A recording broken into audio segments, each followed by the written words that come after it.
You're scrolling through your phone, lost in the endless stream of information and entertainment. It's a familiar routine for many of us, a way to unwind, connect, or simply pass the time. Maybe you're watching a hilarious cat video, those furry little comedians always ready to brighten your day. Or perhaps you're diving headfirst into the age-old debate of pineapple on pizza, a culinary controversy that never seems to lose its steam. Suddenly, amidst the lighthearted content, you see a post. Pakistanis are in South Africa shooting locals to stop them from opening businesses. The words hit you like a punch to the gut. It's dramatic, shocking, and spreading like wildfire across every platform imaginable. The post is shared, retweeted, and commented on at an alarming rate, each interaction fueling the flames of its virality. You see it everywhere, on WhatsApp, forwarded in group chats and private messages, Facebook, plastered across timelines and news feeds, and Twitter, trending with a hashtag that seems to amplify the outrage. Suddenly it feels true just because everyone's talking about it. The sheer volume of mentions and shares creates an illusion of credibility, making it difficult to discern fact from fiction. This is the world we live in, a hyper-connected digital landscape where information, both true and false, travels at the speed of light. Stories travel globally in seconds, transcending borders and cultures with ease, reaching millions of people in the blink of an eye. These stories are often designed to trigger our deepest fears and prejudices, preying on our vulnerabilities and exploiting existing societal tensions. The headlines are outrageous, crafted to grab your attention and provoke an immediate emotional response. The videos are grainy, often lacking context or clear evidence, yet presented as irrefutable proof. And the captions scream for attention, using emotionally charged language and inflammatory rhetoric to incite anger and division. But these aren't just harmless rumors. They're not just idle chatter or water-cooler gossip. They're weaponized lies, carefully constructed and strategically deployed to achieve a specific agenda. They're aimed directly at our emotions, bypassing our critical thinking skills, and appealing to our most primal instincts. The claim is specific and violent, designed to shock and instill fear. Pakistanis shooting South Africans. A direct accusation of violence between two groups. It's a heavy accusation that turns neighbors into suspects, poisoning the well of community trust. Suddenly, everyday interactions are filled with suspicion, glances become accusatory, and friendly greetings turn into tense exchanges. All because of a viral story from who knows where, originating from an unknown source with questionable motives. That's the real danger, the anonymity and lack of accountability that allows these lies to spread unchecked. These lies have real-world consequences, far beyond the digital realm. When people believe a group is a violent threat, when fear and prejudice take root, it can lead to actual violence and tear communities apart, leaving lasting scars on individuals and society as a whole. Before we even check the facts, before we even question the source, we need to recognize the power of these stories, the immense influence they wield over our perceptions and actions. This isn't harmless gossip, this is a deliberate attempt to manipulate and divide. It's a spark in a country with a complex history, a nation grappling with its past and striving for a more equitable future. We have to be careful about what we share and believe, to think critically and question everything we see online. Let's pause for a moment. Before we jump to conclusions, before we let our emotions dictate our understanding, let's take a breath and check the facts. It's crucial to approach these kinds of claims with a healthy dose of skepticism. Is there any real, verifiable evidence to support the claim that Pakistanis are systematically targeting and shooting South Africans over business disputes? This is a serious accusation, and it demands serious investigation. After meticulously searching through news archives, poring over police reports, examining official government papers, and consulting various research files, what did we find? What does the available data tell us? The answer, after all that searching, is a clear and resounding no. The evidence simply isn't there to support such a claim. There's zero credible evidence to back up this narrative, not a shred. There are no police statements confirming such incidents, no court cases related to these alleged shootings, and absolutely no major news coverage reporting on these events. If this were real, if these events were actually occurring, it would undoubtedly be a national crisis, demanding immediate attention and action. It would be dominating headlines across all media platforms and forcing government officials to address the situation publicly and decisively. Instead, there's complete silence from government officials, a telling sign in itself. Yet there's a cacophony of noise and speculation on social media, fueling the flames of misinformation. This gap between reality and online chatter is precisely where misinformation thrives and spreads like wildfire. It's a classic case of fear triumphing over facts, a dangerous trend in our information age. This is especially true and potent in times of widespread economic anxiety and uncertainty. When people are struggling to make ends meet, it becomes all too easy to blame convenient outsiders to find a scapegoat for their problems. And unfounded rumors amplified by social media quickly create simple, easily digestible villains. But the real issues at play, unemployment, systemic inequality, and lack of opportunity, are far more complex and nuanced than any simple narrative can capture. This story, at its core, is a complete fabrication, a work of fiction masquerading as a hidden truth.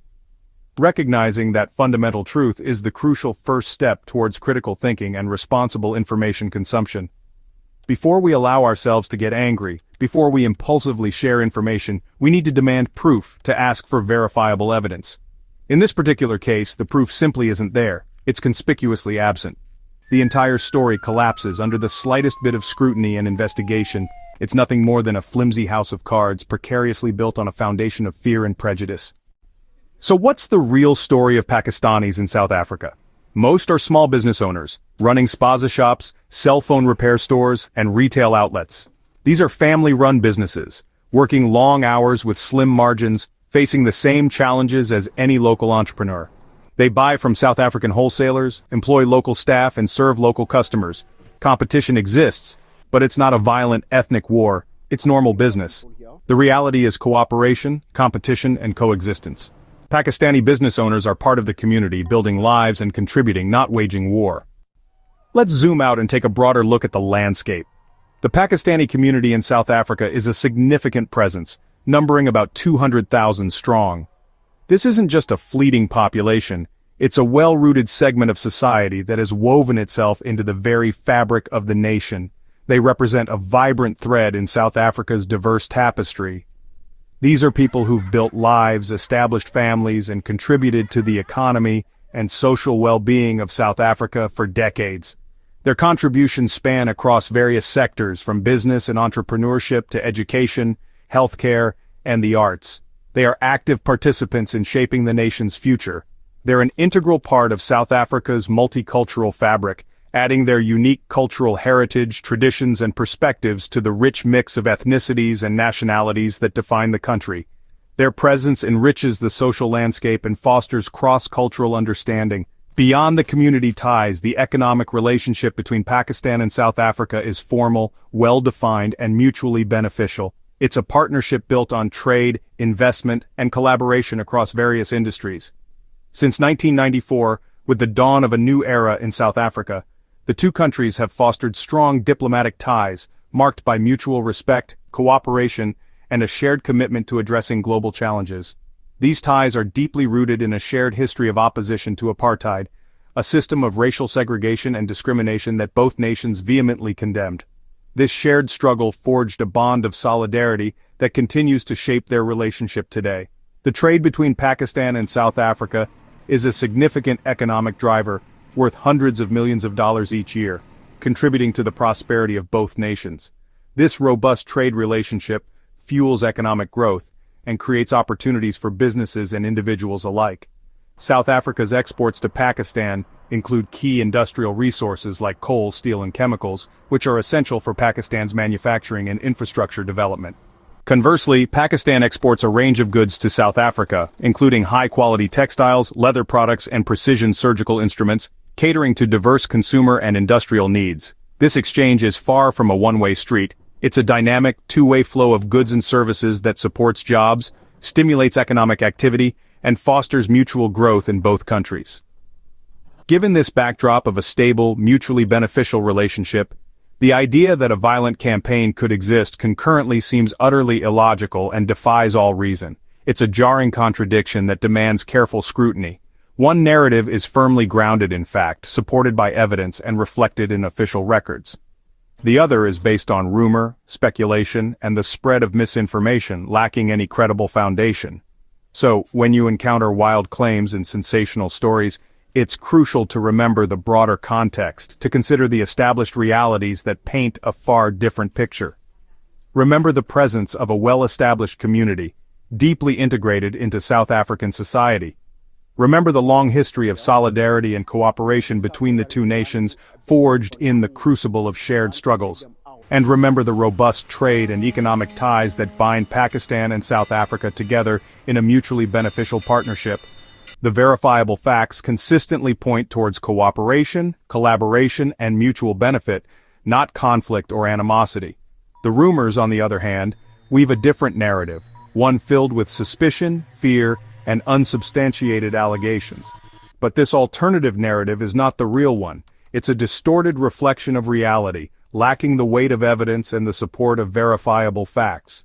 Ultimately, the choice is yours. Choose which story you believe, but choose wisely, guided by facts, evidence, and a critical understanding of the context. The relationship between Pakistan and South Africa goes far beyond local shops. Diplomatic ties were established in 1994, built on Pakistan's vocal support for the anti-apartheid movement. This history created a foundation of mutual respect and friendship. Today the two governments collaborate in international forums and maintain stable, friendly relations.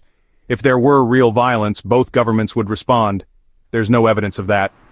The rumor of conflict is not just false, it insults a genuine history of solidarity. These countries are partners, not adversaries. Understanding this context is essential. The rumor isn't just a lie about business, it's a lie about history and diplomacy. Spreading fake stories about countries isn't new, it's a classic misinformation tactic. Look at the 2025 India-Pakistan conflict. Social media was flooded with fake news-doctored videos and old images repurposed to stoke fear. These weren't innocent mistakes, they were deliberate attempts to manipulate public opinion and fuel division. The strategy is the same: take existing tension and pour gasoline on it with sensational, unverified stories. The technology makes it easy for lies to look like news. The South African rumor is part of this global problem. We need to be as vigilant about fake news in peacetime as in war. How does a lie spread so fast? It starts in the dark corners of the internet, anonymous forums, fake accounts. Someone creates a simple, emotional, shareable post. Bots amplify it, making it look popular. Then real people, friends, family, share it, often believing they're helping. The lie jumps from fringe groups to mainstream feeds. Social media algorithms push content that gets reactions regardless of truth. The more engagement, the more it spreads. Soon it feels like everyone's talking about it. This is social proof. If many people believe it, it must be true. Fake news creators exploit this perfectly. They create the illusion of a crowd, and we follow. That's how a fabrication becomes truth. So how do we fight back? We need a mental firewall. First, pause before reacting or sharing. Ask, who's the source? Is it a reputable news outlet or a random Facebook page? Look for evidence. Official reports, named sources, credible links. If it's just vague claims, be suspicious. Check videos. Are they old or from another country? Watch for emotional language and sensational headlines. Real journalism is neutral. Fake news is designed to provoke. Read beyond the headline. If a story sounds too wild or simple, it probably isn't true. Take 5 minutes to fact-check. Building this habit protects you and your community from misinformation. Let's recap. The viral rumor about Pakistanis shooting South Africans over business? No evidence, it's a digital ghost story, the real story. A community of 200,000 Pakistanis integrated into South African society, strong diplomatic ties and robust trade. The rumor is a textbook case of modern misinformation, using tactics seen in international crises. Lies like this can turn communities against each other. The fight against fake news starts with each of us. Be a critical consumer of information. Think before you share. In a noisy world, truth matters more than ever. Let's seek facts, question what we see, and share stories that build bridges. The truth won't find us. We have to look for it.